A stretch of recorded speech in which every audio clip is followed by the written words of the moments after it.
Bem-vindos ao Observatório da Imprensa. Os avanços do jornalismo devem ser diários. A cada edição deve corresponder um progresso na busca da excelência e também da credibilidade. No domingo, 24 de setembro de 1989, portanto há cerca de 25 anos, a Folha de São Paulo deu um passo decisivo em direção ao atendimento do interesse público. Naquela edição, a Folha introduziu na imprensa brasileira uma nova instituição e estabeleceu um novo compromisso. Criou a coluna do Ombudsman e canonizou a defesa do leitor. A palavra Ombudsman vem do sueco, algo difícil de pronunciar, e a função bastante complicada para entender. Criada em 1809 para limitar os poderes do rei, intrinsecamente democrática, hoje funciona em qualquer esfera do poder. É um contrapoder na política, no executivo, no legislativo, no judiciário e também em prestadores de serviços, tanto públicos como privados. Em nosso idioma, o equivalente seria ouvidor, cargo que já existiu com diferentes denominações ao longo da nossa história. Razão porque a série que iniciamos nesta edição denomina-se A Voz dos Ouvidores. Vamos ouvi-los. Além do que escreveram em seus artigos, a experiência que viveram é exemplar, precisa ser compartilhada. Virão aqui, em grupos de 2, os profissionais que desempenharam a função neste quarto de século. Com eles vamos reconstituir a história recente da nossa imprensa e, ao mesmo tempo, procurar entender as misteriosas razões que impedem que a iniciativa da Folha tenha sido seguida apenas por um único jornal, o excelente veículo regional nordestino, O Povo de Fortaleza. A iniciativa deve ser situada no seu contexto histórico. A ditadura acabara 4 anos antes. A nova Constituição foi promulgada no ano anterior e antes mesmo da Constituinte, no anteprojeto elaborado pela Comissão Afonso Arinos, criada ainda por Tancredo Neves, muito se discutiu sobre a criação do cargo do defensor do povo. A Carta Magna de 88 preferiu delegar a função ao Ministério Público, um avanço nada desprezível. A intenção deste Observatório da Imprensa é socializar este avanço promovido por um jornal e integrá-lo às nossas instituições, de modo a permitir que o exercício do pluralismo e a prática do contraditório tornem-se parte do processo de comunicação social e integre-se à vida pública brasileira. O relato que seguiremos não é linear, poderíamos classificá-lo como analógico. Ao invés de seguir a cronologia, vamos tentar comparações, armar paralelos. Neste episódio inaugural de hoje, teremos o primeiro ombudsman da imprensa brasileira, Caio Túlio Costa, e a sua atual sucessora, Vera Guimarães. Vera, você ainda não assumiu há pouco e ainda não tivemos oportunidade de convidá-la para dar uma entrevista completa, não é? Mas hoje já vamos começar a conhecê-la e assim eu quero começar com você sobre os seus contatos, a convivência com essa instituição chamada Ombudsman, porque quando o Caio começou, há 25 anos, você era talvez uma estagiária ainda, não sei? Não, na verdade eu não estava na Folha ainda. Então. Eu já tinha me formado, mas eu ainda não havia entrado na Folha. Eu entrei na Folha, o Caio começou em 89 e eu entrei um ano depois, em outubro de 1990. Então já peguei... o clima. Já peguei o clima armado. E como é que você,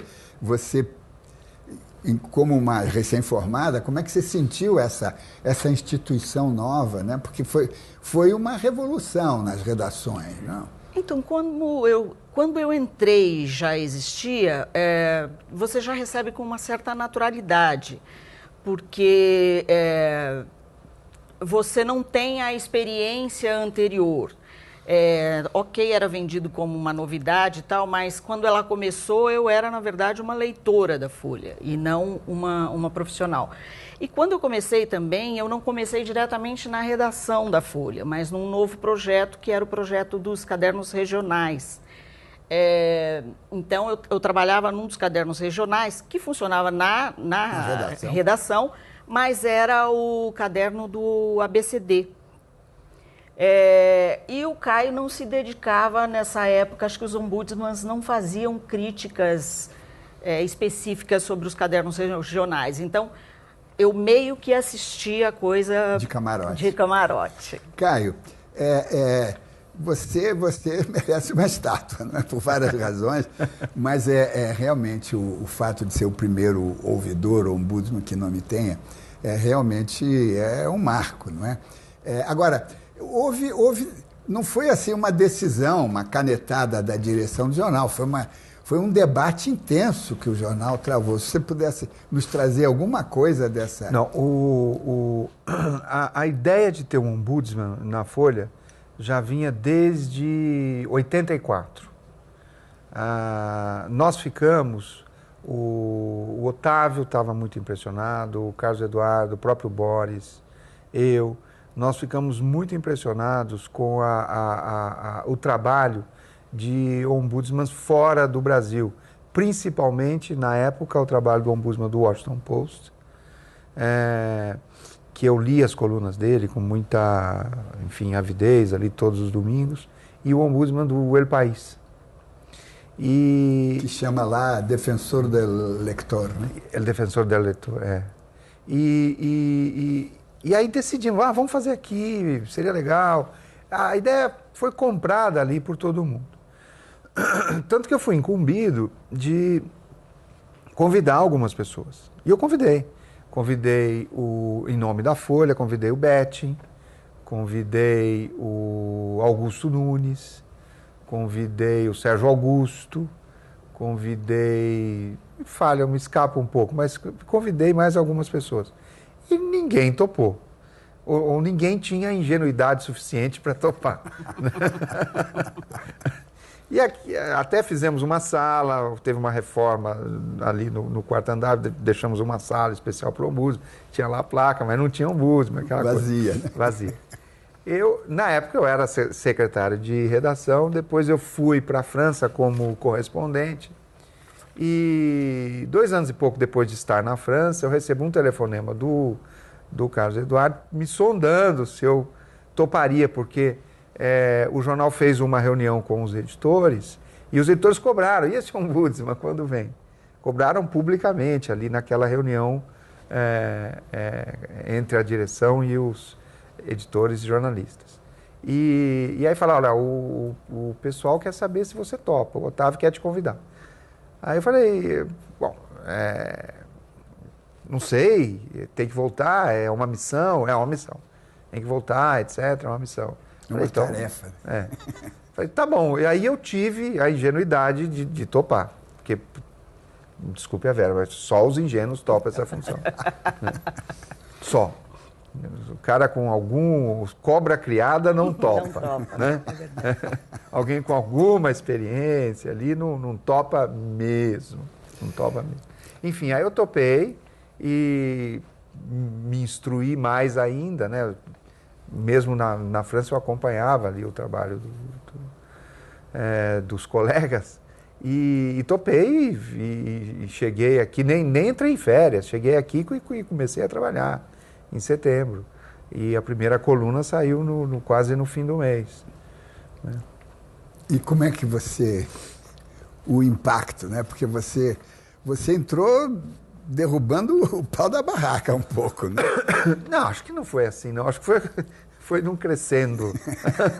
Mas ali já vi uma disposição guerreira, né? Não, eu entrei muito ciente, de certa forma, dos problemas que eu iria enfrentar. Eu não tinha, apesar de ser ingênuo, eu não tinha ilusão nenhuma. E uma das pessoas que me falou disso foi você. Lembra que você falou do bezerro de ouro para eu não encontrar, né? Numa carta que eu guardo até hoje, Vamos socializar essa experiência É. do bezerro de ouro. Vamos. Depois o Diniz fala. Mas enfim, não era ímpeto, o Diniz. Primeiro, eu era uma pessoa muito jovem. Eu até acho que os ombudsmans não podem ser tão jovens quanto eu era na época. Portanto, além de jovem, também inseguro, né? Porque não havia referências. Não né, tinha gente? referência no Brasil, a referência era exterior, de outras culturas, né? Uma cultura saxã, acostumada ao media criticism. Nosso media criticism era você que fez esse papel no Jornal dos Jornais e mais nada, né? E mais nada. Então, a nossa referência era mínima, apesar de gloriosa, mas era mínima. Agora, aliado a essa falta de segurança, né? Aliado à necessidade de cumprir devidamente a missão, a tarefa, eu procurei ser o mais exigente possível.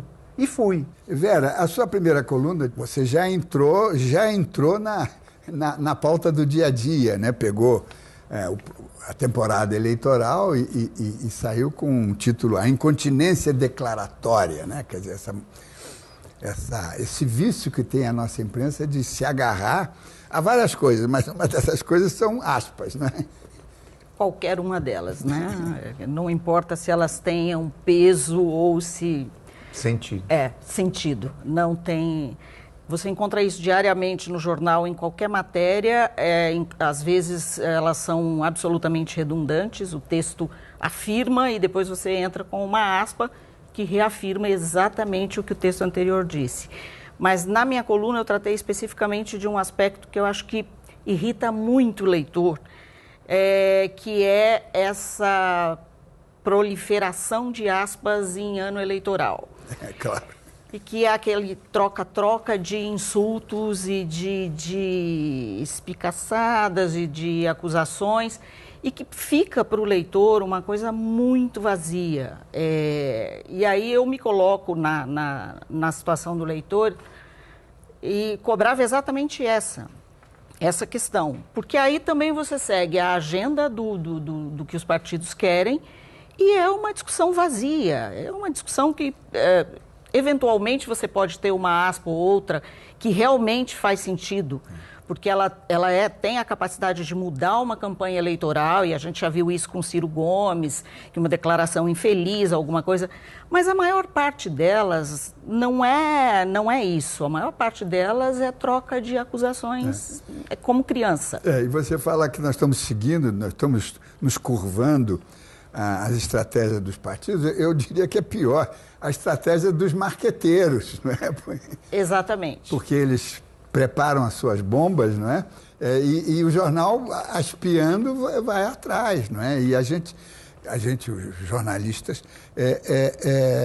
tem uma pauta, querem ou deveria ter, né? Sim. Porque, na verdade, isso torna o jornalismo político um pouco preguiçoso, porque você não precisa correr necessariamente atrás de determinadas notícias.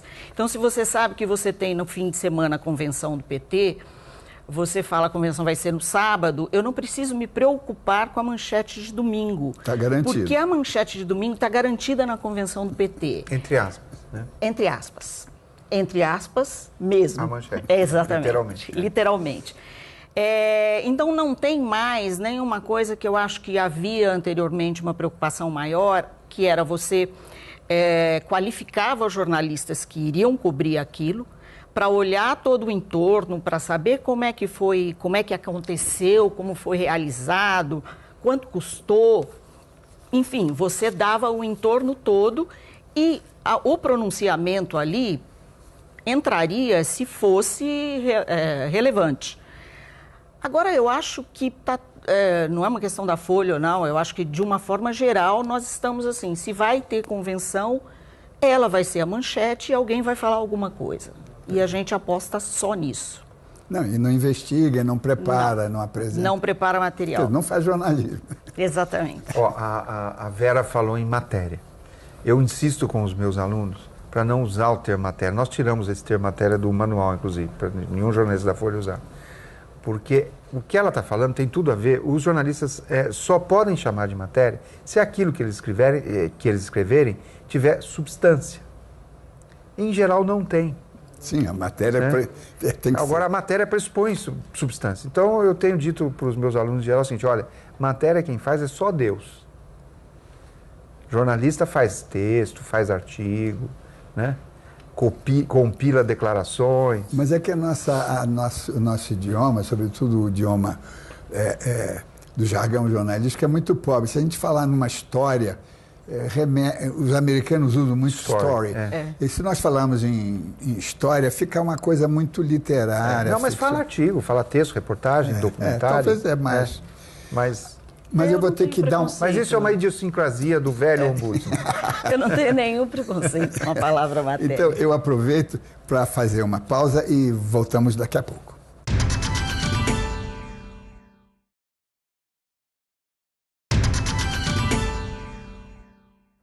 O Observatório da Imprensa está de volta com uma entrevista especial com os ombudsman da Folha de São Paulo. Nesta edição, conversamos com o primeiro ouvidor do jornal, Caio Túlio Costa, e a atual ombudsman, Vera Guimarães Martins.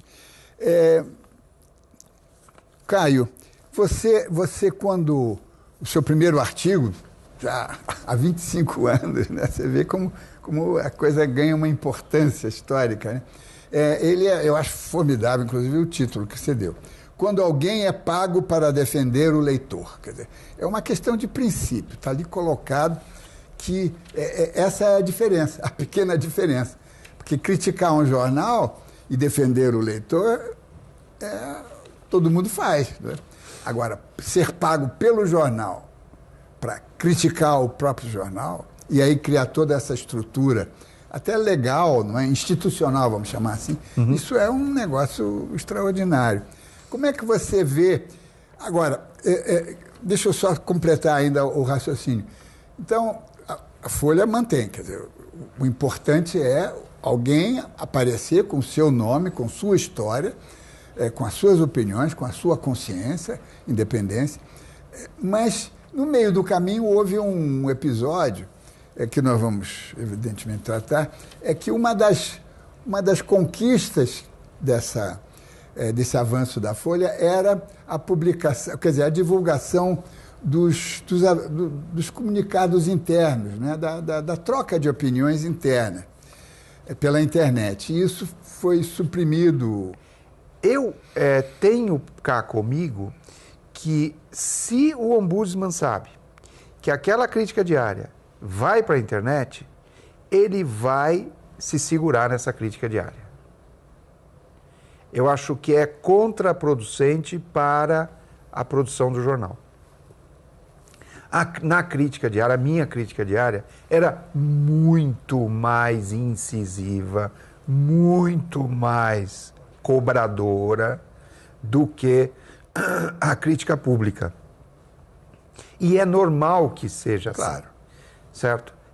Tem determinadas coisas que você pode ser mais incisivo, pode ser mais até violento na cobrança, se você está fazendo isso ali cara a cara com o responsável pelo erro.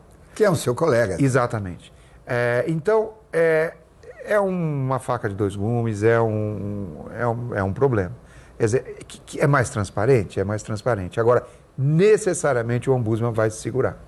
Vera, como é que você vê isso? Eu concordo totalmente com o Caio. E eu acho que, na verdade, ela é contraproducente para o jornal. Porque o ombudsman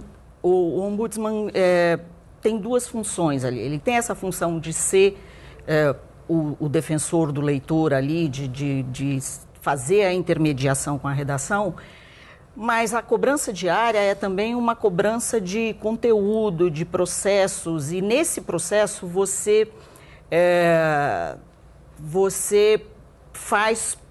pontua matérias de pessoas, a matéria está assinada e você está fazendo pontuações ali que elas acabam sendo personalizadas. Quando você põe uma crítica no final de semana, você reveste ela de um aspecto mais institucional, conceitual, etc. No dia a dia, não é isso. No dia a dia é uma cobrança mais pontual mesmo, de questiúnculas, de grandes questões. E essa possibilidade de nominação, de identificação das pessoas que estão sendo ali cobradas, eu acho que inibiria totalmente o trabalho. Não, expõe, não é? Expõe demais, expõe demais. Sem até o direito de resposta, né? Não, ainda que você dê o direito de resposta, e a função tem esse caráter também, se alguém se sentir ofendido mesmo na coluna, você tem ali direito de resposta. Eu acho que o Caio tem uma experiência para exatamente pedir com que a pessoa diga, olha, por que foi feito assim? Exatamente. E aí te respondem. Aí na crítica seguinte, você pode, inclusive, justificar ou não e redarguir, enfim. Agora, a minha questão é que, se a crítica passa a ser pública, o ombudsman vai se segurar muito mais. Deixa eu só fazer o advogado do diabo, aliás, eu sou pago para isso. Mas, por outro lado, mostra um pouco da operação jornalística, como é a operação jornalística, não é? Que o leitor tem que saber um pouco como é esse... Senão ele não tem elementos para construir A crítica pode resolver isso, a crítica no domingo pode resolver isso. Agora, só queria fazer um parênteses. Você é o ombudsman da imprensa brasileira como um todo. Não. Eu só pego... O observatório é o nosso grande ombudsman. O observatório tem várias Quem pessoas... comanda o observatório? Quem é a alma do observatório? Quem é o criador? Por que eu trouxe essa questão? Pelo seguinte, quando eu fazia... que não era ouvidoria, absolutamente, não era ouvidoria do jornal, era uma tentativa de quebrar a cortina de ferro da censura, da ditadura, foi em 75, né? Eu queria realmente, inclusive, mostrar que alguns jornais estavam ainda sob censura, autocensura ou censura. Mas, ao mesmo tempo, quando eu comecei a questionar algumas coisas, companheiros dizem, não, você não devia revelar, digamos, a vida íntima da redação, porque aí tira o mistério e não sei o quê. Eu fui muito criticado, aliás, injustamente. E continuo sendo criticado. Neste caso, injustamente. Né? Pois é. Mas eu acho, de qualquer forma, é uma posição interessante. Vera, tem mais uma coisa. Eu tenho que aproveitar, porque você começou há pouco tempo, então eu quero aproveitar os seus textos. Você, no último domingo, você criticou, quer dizer, colocou na berlinda, digamos, as pesquisas eleitorais da Folha, né? Isso me dá grande alegria, porque eu há anos vinha reclamando, até criamos no observatório, criamos uma espécie de apelido, a pesquisite, não é? Uma doença do pesquisismo, da pesquisite. Qualquer coisa fazia uma pesquisa para ver se o público, o que o público achava. Isso cria complicadores muito grandes. Mas é uma área perigosa, porque a Folha tem duas empresas irmãs, não é? Um é o UOL e a outra é a Datafolha, criações extraordinárias, né? Que dão a empresa, digamos, um poder muito grande, uma visibilidade muito grande, e você pisou ali numa área explosiva. Como é que foi isso? Olha, honestamente, como disse o Caio, a gente aceita o cargo porque é ingênua. E então, se valer ainda essa coisa, mesmo após tantos anos de jornalismo, eu acho que eu apenas cumpri o meu papel. Se o meu papel é apontar erros, o Datafolha, no caso não era um erro específico do Datafolha, era um erro de reportagem ali, de cobertura, que eu acho que deveria ter sido sanado com uma matéria. A Secretaria de Redação discordou e achava que era um erro menor, porque não mudava o panorama eleitoral, não mudava as conclusões. Enfim, teve esse embate. Mas eu acho que, nesse caso, é impossível você separar, você ser uma ombudsman da Folha, crítica da Folha, e conseguir escapar do Datafolha, porque o Datafolha está umbilicalmente ligado não só à Folha, mas à pauta da Folha. E no ano eleitoral, nós vamos ter Datafolha 2 vezes por mês ou mais. Então, é exatamente nesse começo que eu acho que é importante assinalar que todo mundo olha para o Datafolha com 1000 olhos e que a gente não pode vacilar, a gente não pode errar, não pode achar que 3 pontos percentuais, olha como não faz muita diferença. Não importa. A gente tem que ter a obrigação de ser preciso. E foi essa a minha intenção ali. Claro. Mas eu não enxergo como um terreno tão explosivo. Até que eu explodo um dia, mas por enquanto eu não enxergo. Caio, isso tem a ver também com uma coisa que todos nós já vimos e já discutimos, que é, digamos, o uso de certos verbos, né? Cair, despencar, ou qual é o outro de subir, explodir. Explodir. Né? E aí fica um negócio assim... Estacionar, despencar, não sei o quê. Em suma, porque são palavras que têm uma forte conotação subjetiva, não é? Não, eu acho que melhorou um pouco. Eu tenho um capítulo inteiro no livro que eu escrevi depois do Ombudsmanato que fala exatamente o capítulo, a rigor, ele diz que o problema não é a pesquisa, o problema é a publicação, a interpretação, a edição da pesquisa, né? Que é basicamente o erro que a Vera apontou nessa edição específica. E dependendo do humor, dependendo do dia, dependendo do andar da carruagem, a queda pode virar a despencar, a subida pode virar uma explosão, e algo que está ali dentro da margem de erro vai ser sempre estacionado, mesmo que tenha havido alguma oscilação para cima ou para baixo, etc. E se faz muito isso, e se usa muito isso para atender a critérios editoriais nem sempre legítimos. Melhorou também a questão da Folha com as pesquisas. A Folha era muito mais dependente de pesquisa no final dos anos 80. Eu até chamava de pesquiso-dependente. Exatamente. Ela lançava uma matéria e fazia uma pesquisa para reforçar a matéria, e aí era um... Mas melhorou muito. Acho que a situação é outra hoje. Vera, não sei se é possível, não é? Mas quais são, digamos, os problemas cruciais, assim, os pilares defeituosos do nosso jornalismo? Não digo da Folha, mas do nosso jornalismo em geral, não é? Eu acho que essa é uma pergunta bem difícil.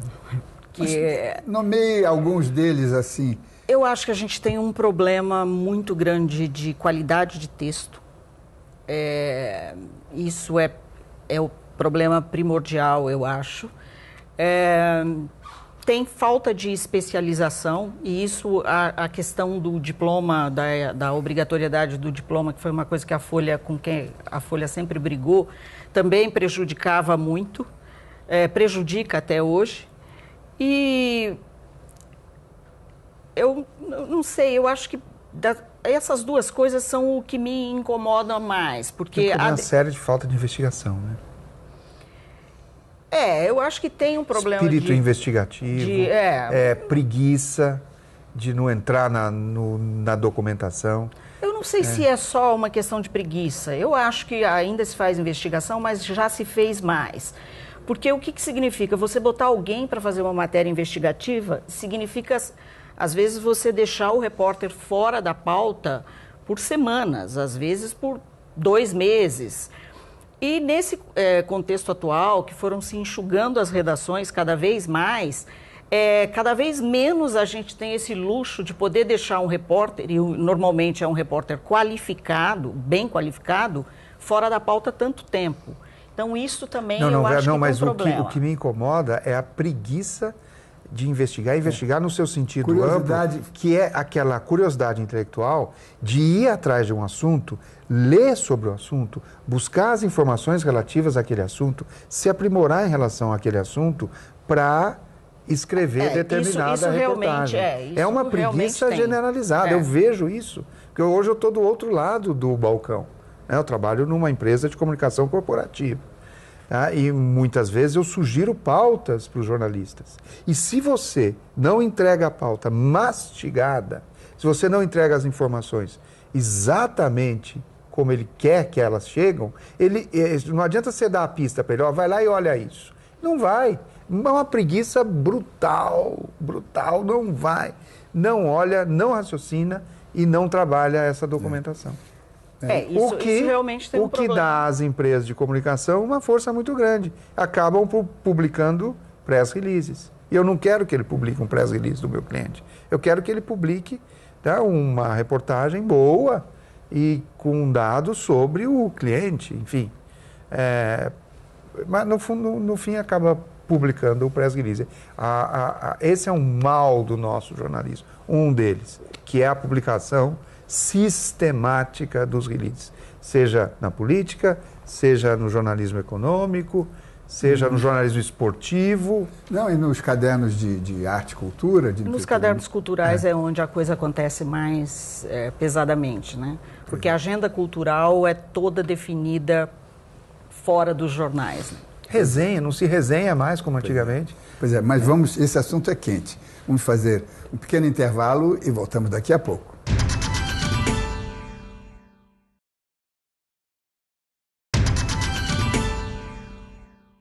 Estamos de volta com o Observatório da Imprensa, que hoje começa uma série sobre os 25 anos da função de ombudsman, iniciada no Brasil pela Folha de São Paulo. Vera, estamos falando sobre a influência do press release nos cadernos culturais, não é? Eu acho isso gravíssimo, porque o caderno cultural não é uma coisa de entretenimento. Né? Ele cria as bases para a indústria cultural, ele cria a base para o sistema educacional. Né? Quer dizer, é todo um... há uma distorção de achar, não, aquele é o segundo caderno B, né, que o Jornal do Brasil criou, caderno B, então é secundário. Cria a base para a indústria. Exatamente. E por aí a gente vê que as redações... estão sendo... Isso é bom, há uma renovação sempre permanente, sangue novo, mas não tem mais sangue velho, né? Faltam cabelos grisalhos nas redações, você não acha? Faltam cabelos grisalhos, falta maior preparo para separar o joio do trigo ali. Eu acho que uma preocupação minha maior do que... Não é exatamente usar o press release, porque o repórter, ele a partir dali, ele vai fazer alguma coisa. Claro. Mas eu acho que o fato de você ser pautado, totalmente pautado pela agenda cultural, é pernicioso, é ruim, porque você, na verdade, faz tudo conforme os prazos que a indústria te impõe. Então, todo mundo dá o mesmo filme quando o filme vai estrear. Todo mundo dá o mesmo livro, é frequente, que chega no sábado, num determinado domingo. Todos os jornais, os grandes jornais, têm entrevista com um determinado escritor, porque ele está lançando o livro naquele fim de semana e ele fez um acerto ali para não beneficiar ninguém, mas significa ninguém dá o furo e todo mundo dá a mesma matéria. Isso é o pool, não é? Isso é o pool. Isso é o pool. Isso é terrível. Mas eu queria botar uma colher aí. Na falta de resenhas. Eu acho o seguinte, primeiro, eu não acho que os cadernos devam estar desatentos à agenda. Não, eu também não. Ao contrário, acho que, agora, o problema não é a falta de atenção, o problema é a subserviência à agenda. E o problema é a subserviência aos lobbies dos mais poderosos. Se ele estiver atento, ele vai ver que aquela é a semana que vai sair o livro do Sidney Sheldon. Então, todo mundo vai dar o livro do Sidney Sheldon. Ele pode dar um outro livro tão relevante quanto, ou quase tão relevante quanto, que vai sair naquela semana. Idem para o filme, idem para a peça de teatro. E para o próprio Sidney Sheldon, ele pode fazer um trabalho de resenha crítica, um trabalho de cotejo, um trabalho sensacional de colocar esse mesmo lançamento no contexto. O que se faz é atender de forma quase que cega as demandas da indústria. Não é um atendimento crítico, não é um atendimento investigativo, não é um atendimento contextualizado do que a indústria está soltando. Quando a gente começou a trabalhar na Folha no começo dos anos 80, a grande mudança que se tentou fazer foi exatamente essa. Quer dizer, acompanhar a agenda cultural, acompanhar a agenda da indústria, mas ter um trabalho de acompanhamento crítico. Entendeu? E, mesmo assim, a gente era pego com surpresas fantásticas. Na primeira semana que eu entrei na Folha para editar Ilustrada, na primeira semana morreu Elias Canetti. Ele nunca tinha sido editado em português, tinha sido traduzido para o espanhol, para o português nunca. Ninguém conhecia ele. A única pessoa que conhecia ele aqui no Brasil era o Franklin Oliveira. Era a única que tinha lido. E que não tinha a agilidade necessária para fazer um texto para o dia seguinte. Fez para a edição Por acaso eu tinha lido, fiz, mas por acaso. O que importa é a questão de que deve-se seguir a agenda sim, mas não se submeter à agenda. E deve seguir a agenda com espírito crítico. O que eu sinto falta é de um espírito crítico necessário para ter alguém com os olhos capaz de entender um filme no seu contexto, dentro das suas condições de produção, e qual a relevância que ele tem frente à cinematografia da época, ou frente à cinematografia do que está acontecendo. Evidentemente que isso é muito mais difícil, porque você tem muito mais produção do que você tinha antigamente. Né? Outra coisa que eu queria falar é o seguinte: eu acho que as redações estão cheias de cabelos brancos. E esse é um problema. Acho que as redações precisam de cabelos mais jovens, de pessoas com mais cabelos. E precisa Você me tirou a chance de... e também a minha. Mas eu acho que nós precisamos de mais jovens trabalhando nas redações, antenados com o que está acontecendo no ecossistema digital. Tem todo um ecossistema aí do qual os jornais estão muito longe, eles estão dentro desse sistema de uma forma quase que automatizada, sem raciocinar também. Então, o que eu sinto é exatamente o contrário. Mas só me permite discordar o seguinte: eu acho que nós temos muita gente nova na redação, muita gente jovem, que realmente os mais antigos são minoria. São minoria. Essa gente jovem, parte dela, talvez, eu não diria que a maior parte, mas uma parte significativa está realmente antenada, está olhando ali para o mundo digital. Mas o mundo digital em si é um universo, é uma enormidade. E não necessariamente essa vivência dele no mundo digital traz algo para o jornal de volta. Você tem que... todo mundo está nas redes sociais, por exemplo. Mas o repórter muitas vezes está na rede social, ouvindo os amigos, participando de debates e ele não pensa que aquilo pode ser parte, não do grupo dele, mas ele pode trazer aquilo para o jornal para ser discutido. Eu acho que a gente levou um tempo para virar essa chavinha. As vidas são separadas. Essa é a minha vida profissional e essa é a minha vida pessoal. E cada vez menos é isso. As coisas são muito misturadas. Aí eu acho que é uma questão de criar a cultura. Construir essa cultura. Construir a cultura. Concordo, porque ao mesmo tempo, o jornal vive essa fase em que ele é digital, mas ele é papel. E aí, o casamento dessas duas culturas e o que um imbrica no outro, isso é um processo que a gente está trabalhando ali todos os dias ainda. A gente não sabe, não tem uma receita e não sabe como fazer. E se erra muito e se erra todos os dias, porque são linguagens muito diferentes. Sim, mas, Caio, você acha, como você, primeiro ombudsman e hoje foi, digamos, o primeiro publisher de um projeto digital, não é? E você está muito envolvido aí com esse mundo digital. Você acha possível algo parecido, não exatamente a mesma coisa, que as coisas não se copiam, mas ter algum tipo de avaliação crítica destes borbotões de informações e de comentários? Acho sim, acho possível e acho que para que isso exista, o jornalista precisa de formação. Ele precisa de uma formação humanística. Não é que ele não precisa do diploma de jornalista, mas ele precisa de um diploma. E não apenas de um diploma, ele precisa da formação que o diploma significa. E que não é uma formação única, não é uma graduação que vai resolver, né? Ele precisa estar em formação contínua. Então ele precisa se preocupar com a continuidade da sua formação.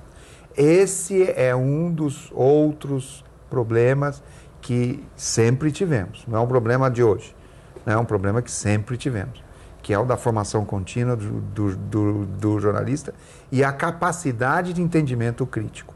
E ele só vai ter essa capacidade de entendimento crítico se ele tiver essa curiosidade intelectual e tiver essa capacidade de formação.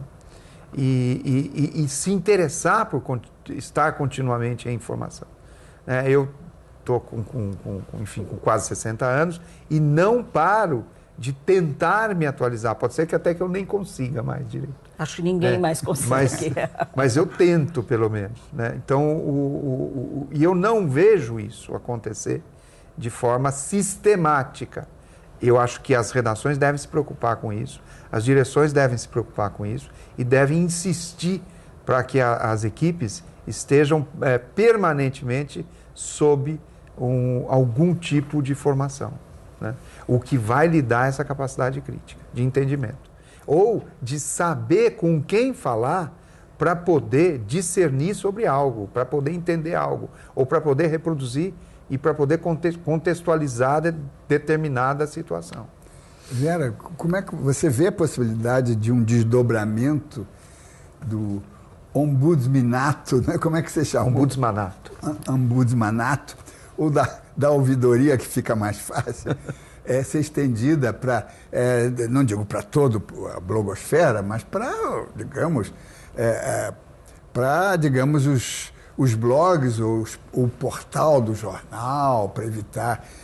porque há uma discrepância, eu não digo, do ponto de vista cultural, entre o portal da Folha e a Folha, né?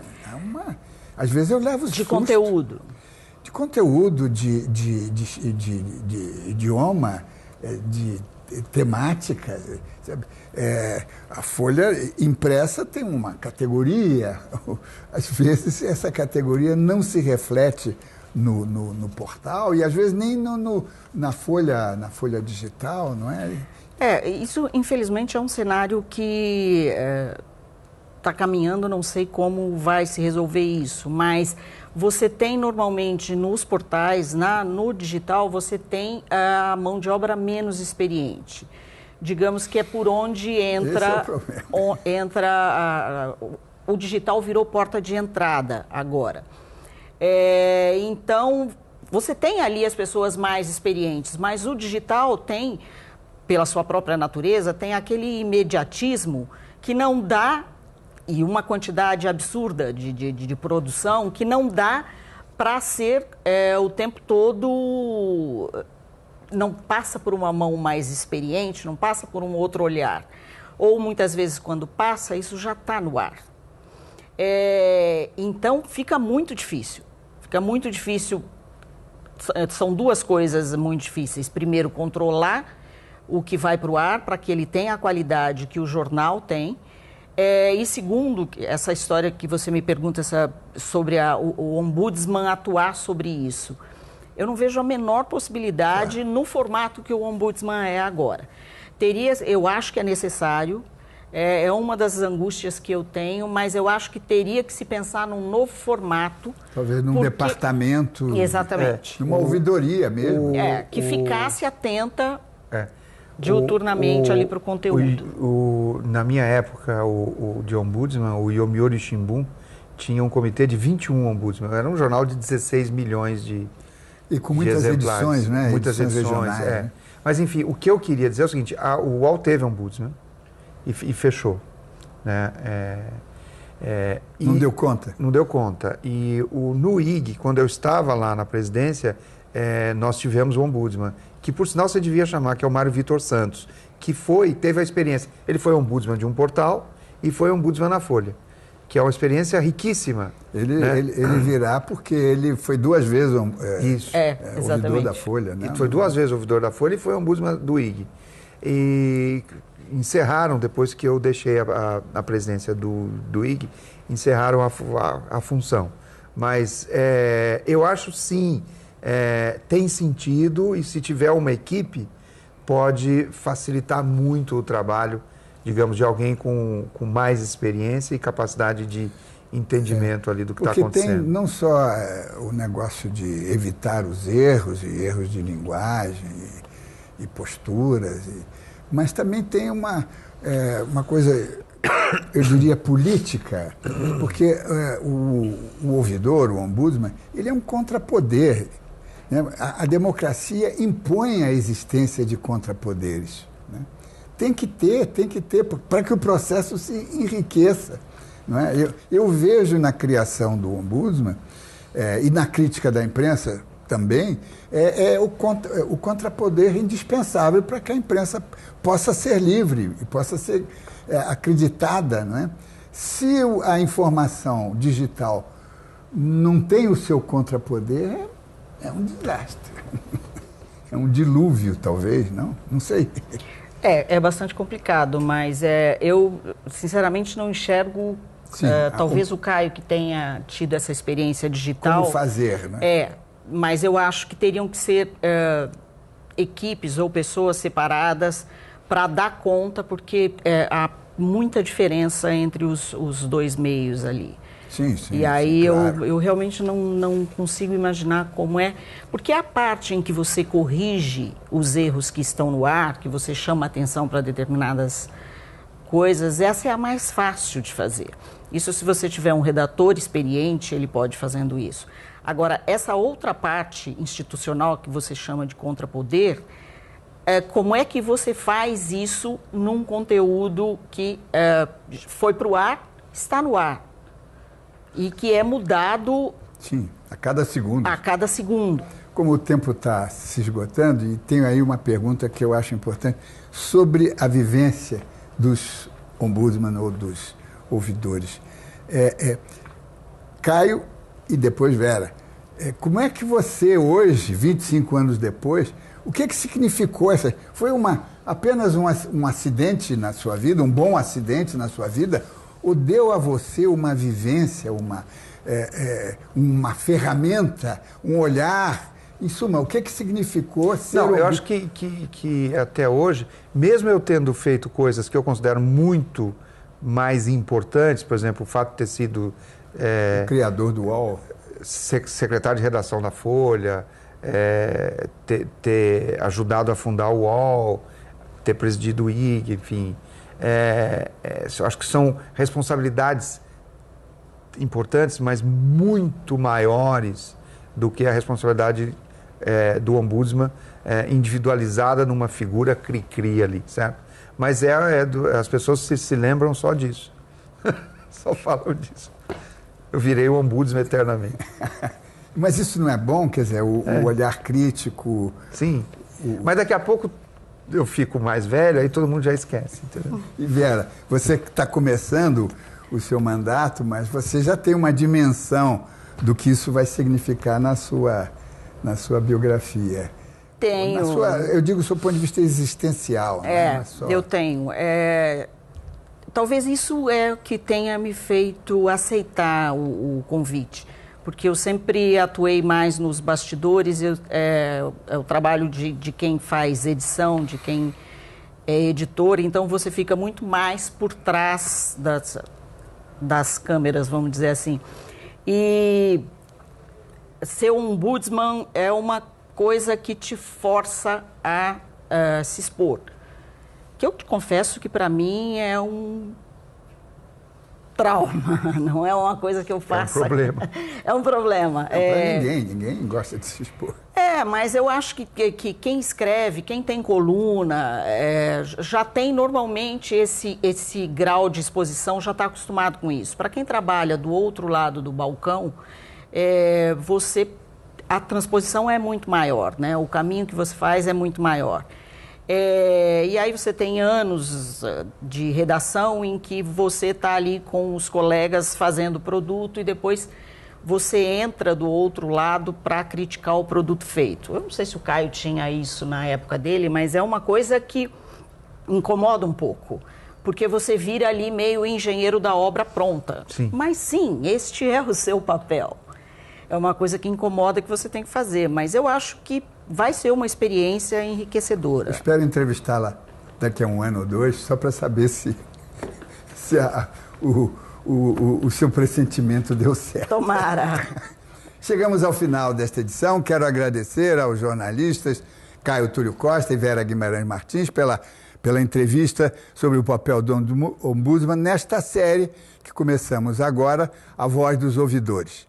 E lembre-se, assistindo ao Observatório da Imprensa, pela TV, pelo rádio ou pela internet, você nunca mais vai ler jornal do mesmo jeito. Uma boa noite.